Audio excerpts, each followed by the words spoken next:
2 or 3 years ago, your church had some kind of merge with another church that, from my understanding, was a predominantly white church, yours being a predominantly African-American church. And then a couple weeks ago, you had a pastor swap, I believe. Sure. Similar situation. You preached at a predominantly white church, and a white pastor preached at your church. Why? I'm like, yeah, what's going on with that? Sure. So those are two different things, but let me respond to both of them quickly. One of them, the first one about our church merging, was just the providence of God. We were planning to plant a traditional church plant, and we asked our local Baptist association, and they knew we were looking for a place in the Orange Park area, which is about 20 miles from where we are downtown. But they also knew that there was a predominantly white Baptist church that was about to lose its building. So we talked about them turning over the facilities to us, which by itself was a step of faith because we were getting under the debt that that church owed. And then in the process of that, the membership of that church, that had dwindled, but was a strong, stable membership, was not thinking about relocating. They asked, whatever work you start at this location, can we join? And so what started as a traditional church plant became a kind of a multi-site thing in Verdant, which became a merger of two congregations. And so in matters of multi-ethnic ministry, racial reconciliation, the gospel transcending culture, I don't think I would have been preaching any way different in terms of what I communicate than I do now. The Lord just through that process forced us to put up where we were doing talking. Do you believe the gospel is more important than your traditions, than your comfort, than your agenda? You preach that, but now we are forced to live that out.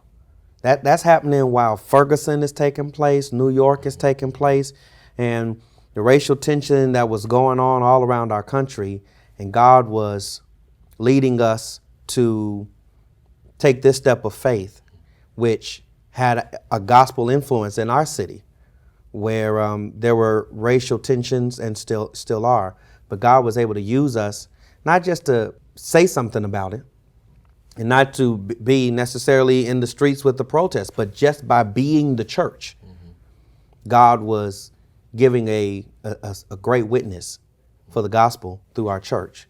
Recently, over the past couple of weeks, with the two shootings in Minnesota and Baton Rouge, and then the police shootings, God has blessed me to develop a friendship with the First Baptist Church of Jacksonville, which is 5 blocks down the street from us, on Beaver Street. And the pastor of that church, Mac Brunson, has been a good friend to me. And this is a white, major Southern Baptist church. But God has started a friendship over the years between me and the pastor, and then in the subsequent years between our two churches. And I would say, 25 or more years ago, maybe less than that. I've only been in town 8 years ago. This just would have not been possible. But God has given us a friendship. God has given a friendship among our churches. And so we have responsibility so that the two of us couldn't swap. But what we did was we sent some of our elders and pastoral staff down to lead a section of their service in prayer.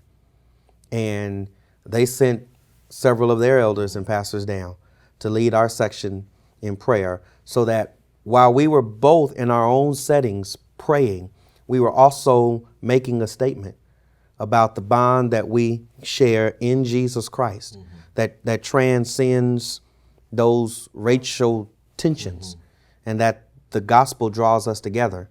And really, man, you and I have a closer bond than any siblings we may have that we've come out of the same womb with, if those siblings don't know Christ. We are bound together by the gospel of Jesus Christ. And people say, well, blood is thicker than water. Well, not if that water is baptism. We have been made one in Christ. And though there may be more dramatic, maybe some may say more important ways to work and show, I think us starting with prayer, and then starting with prayer to say that we're brothers and sisters in Christ, and reminding ourselves, both of our congregations, what the church is meant to be was an important thing for both of our churches. And I hope it was an encouragement to whoever was watching.